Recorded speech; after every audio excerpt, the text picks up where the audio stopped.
are going on, of course, in your country. It seems that Imran Khan does have the loyalty of the people, but bring us up to speed on how things are looking right now.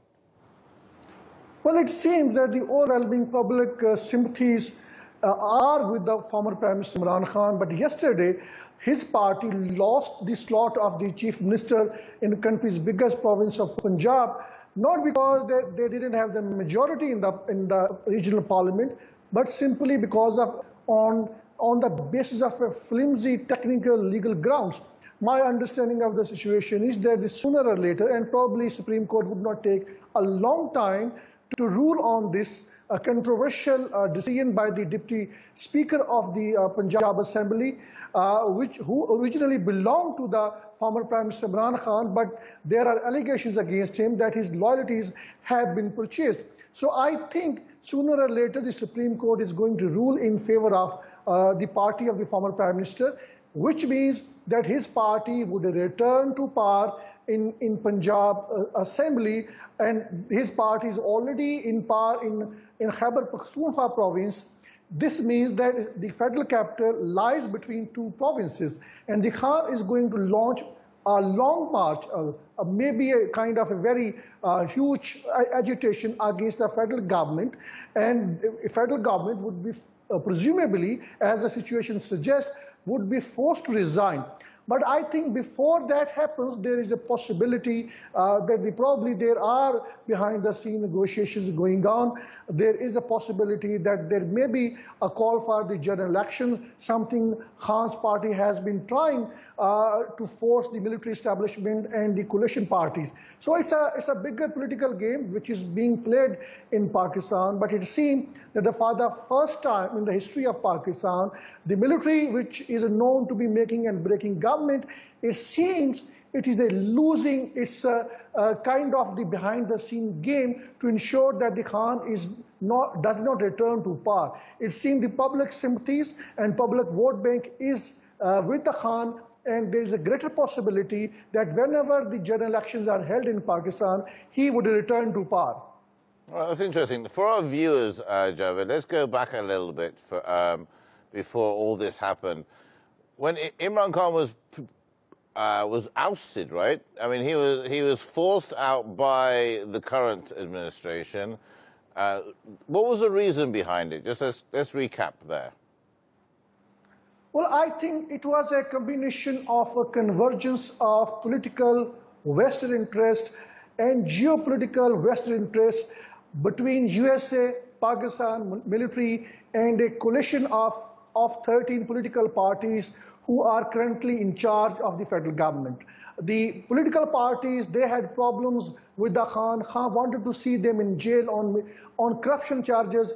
The military had apprehension that the Khan is heading towards pro-China and Russian bloc. He had visited Russia at a time when Russia attacked the Ukraine. So I think in that context, the Americans felt threatened, and they wrote, allegedly they wrote a letter, a cipher to Pakistan's powerful military chief, and then he decided, I think, to get rid of the then Prime Minister Imran Khan by using the coalition partners who are now governing party, and they are at the heart of the allegations. 60% among them, they are under prosecution on corruption charges, and they are on bail, and they are ruling Pakistan. The Chief Minister of the biggest province of Punjab, he's facing corruption charges. He's on bail. The Prime Minister himself is on bail, and there are other top leaders who are on the bail. And these coalition government, they are known to be well corrupt, and they have their properties outside Pakistan, and they have their vested political interests attached with the Americans. So it is a pro-US government which is in place. And if Khan returns to power, that would be unprecedented in the history of Pakistan, that despite the opposition from the military, despite the opposition from all other political parties, he would be returning to power. What we have seen during last couple of days, that his party won the by-elections. That indicates that he can comfortably win the forthcoming general elections. There's another domestic problem, and that is that the Pakistan, few military journals, they don't want the appointment of a pro-China and pro-Russia military general as the next army chief who in doesn't November. want that? Who doesn't want the pro-Russian, pro-China? I think some of the military generals, particularly the army chief, there have been allegations against him that he doesn't want a next army chief who is a pro-China and a pro-Russia. And I think that is a combination of the factors, and there are also internal politics within the military, and because of which I think the military created very unfavorable condition for the Khan, and then his party was ousted from power. But again, there is a bigger picture which is developing in Pakistan. This is a country where, according to the latest survey, that suggests that 72% of Pakistanis consider the US as their enemy. So in a country where 80,000 people died because Pakistan supported American war against terror in Afghanistan and parts of Pakistan, therefore Imran Khan has managed to revive anti-American sentiments in Pakistan. Partly he's getting those votes, and partly because there is a general perception in Pakistan that this coalition government, their leaders are thoroughly corrupt. And another reason is that the economy is in a bad shape, the dollar is sliding, and there is an unprecedented price hike, something this coalition government wanted to end, but they have multiplied the price hike of the common commodities. So because of these reasons, the current government is a hugely unpopular, and the military is in two minds what to do, because they don't want Khan to return to power at least before November, because the military wants that at least there should be a caretaker setup, or preferably this government, which would appoint an army chief of the choice of the current army chief. So I think there is internal politics, internal dynamics, which has its linkages with American geostrategic interest in this part of the world, because of which the Khan's government was removed. But I think things are changing in Pakistan. Let me say a phrase. Generally it is said that the history always repeats itself.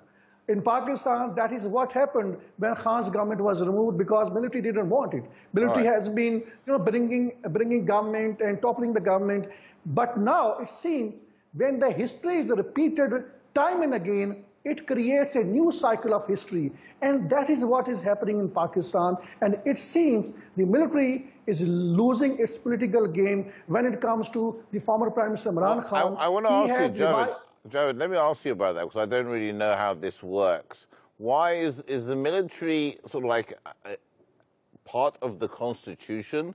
Is the military, does the military have sort of controlling rights over the parliament, or isn't it that the government controls the military? Aren't they supposed to be at their service, the military, or is the military something to do with the government?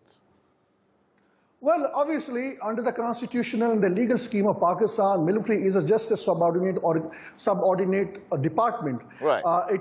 But it doesn't have any legal role. It doesn't have any constitutional role. But the unconstitutional convention in Pakistan is that the military politically intervene when it is not directly controlling the things. But and most of the time, or at least half of Pakistan's history, have been repeated military takeovers in Pakistan. And whenever the military generals are not in power, they pull the strings from behind the scene. So it is inconceivable in Pakistani context that any political party can return to power without the consent of the military. And military has also been at the heart of the allegations of allegedly manipulating election results in the past. And there are apprehensions now from the opposition parties that this may happen again. But there are indications that now it is very difficult for the military to operate behind the scene when it comes to actually manipulate general elections, because of the introduction of technology, because of the vibrant media, social media. So space for the military to control the political prayer is reducing. All right. So that's the military. Now, let's try and understand a little bit about the provinces. How many provinces are there in Pakistan? And you said that Imran Khan had won 2 of those provinces? Well, he has already, his government with a thumping majority after 2018's election in Khyber Pakhtunkhwa. This is a province which borders with Afghanistan. Okay. And this is a province which also borders with the capital Islamabad. Parts of it are bordering with capital Islamabad. And then there is the biggest province of Punjab, which also borders with Islamabad, capital Islamabad. This means the capital is surrounded by the two provinces. So right. in case the former Prime Minister calls for long march, agitation, the federal government cannot prevent him to surround the federal capital, forcing the government to resign. So therefore, I think it is simply a matter of time when this government would be forced to hold general elections in a matter of maybe weeks or maybe in few months. Okay, so the people will speak, I suppose. Does the current administration want a new election? Well, the current administration certainly does not want elections, though 6 months ago they were desperate for general elections because they thought they could have won election then, because then the former Prime Minister was unpopular because of price hike. He had accepted a IMF controversial bailout package.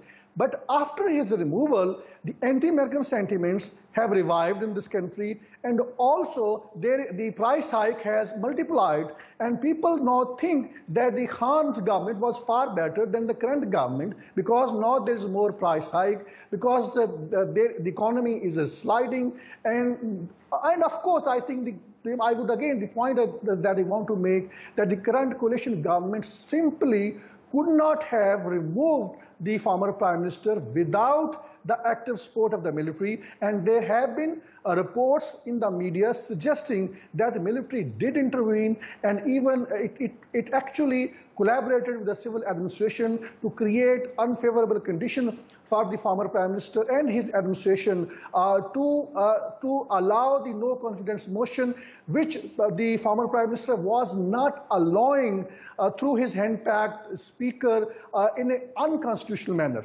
Indeed, Javed. It's very interesting. A lot of division seems to be going on right now around the world. You're either pro-American or anti-American. There doesn't seem to be anything in between, sadly, at the moment. Okay, Javed, always a pleasure to see you, sir. Thank you so much for joining me here today on A News. We'll speak again soon. Take care. Stay safe.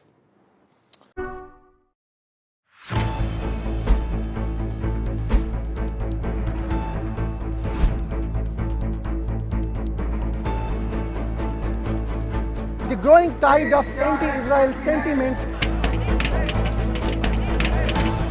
What you see behind me is just tip of the iceberg of what is happening in the country. More than half of $52 billion black CIA budget is spent on espionage network in Pakistan. How would you handle it? The US has looked upon Pakistan as an ally at one point and then as an enemy at the same time. That is going to be the first legal reason on the basis of which he is going to be instantly ousted by the Supreme Court of Pakistan. Joining us live, Javed Rana, who's an expert on politics and geostrategic issues. In the world politics, which is not being driven by any moral principle, it is being driven by the hard geostrategic realities. In a broader picture, more countries would aspire to have nuclear weapons.